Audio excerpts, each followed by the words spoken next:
સાબરકાંઠાના હિંમતનગરમાં Himmatnagar urban development ઓથોરિટીના હુડાના notification વિરુદ્ધ ખેડૂતો ગ્રામજનો ઉગ્ર વિરોધના ચરમસીમાએ પહોંચ્યા છે। ધોધમાર વરસાદના હજારો યુવાનો મહિલાઓ ગાંધી ટોપી પહેરી હુડા હટાવો જમીન બચાવોના બેનર સાથે વિરોધ નોંધાવ્યો છે।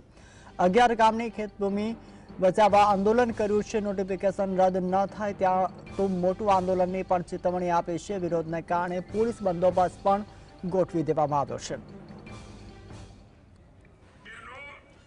જુદી રીતે હિંમતનગરમાં આજે હુડાને લઈને વિરોધ કરવામાં આવ્યો છે। આપને જણાવી દઈએ કે સાબરકાંઠાના હિંમતનગરમાં અર્બન ડેવલપમેન્ટ ઓથોરિટીના હુડાના નોટિફિકેશનના વિરોધમાં ખેડૂતો ગ્રામજનોએ ઉગ્ર વિરોધ નોંધાવ્યો છે। ધોધમાર વરસાદ હજારો યુવાનો મહિલાઓ ગાંધી ટોપી પહેરી હુડા હટાવો જમીન બચાવોના બેનર સાથે વિરોધ નોંધાવ્યો છે। 11 ગામની ખેતભૂમિ બચાવવા આંદોલન કર્યું છે। નોટિફિકેશન રદ ન થાય તો મોટું આંદોલન કરીશું તેવું પણ ખેડૂતો દ્વારા કહેવામાં આવી રહ્યું છે। વિરોધને કારણે પોલીસ બંદોબસ્ત પણ વધારી દેવામાં આવ્યો છે।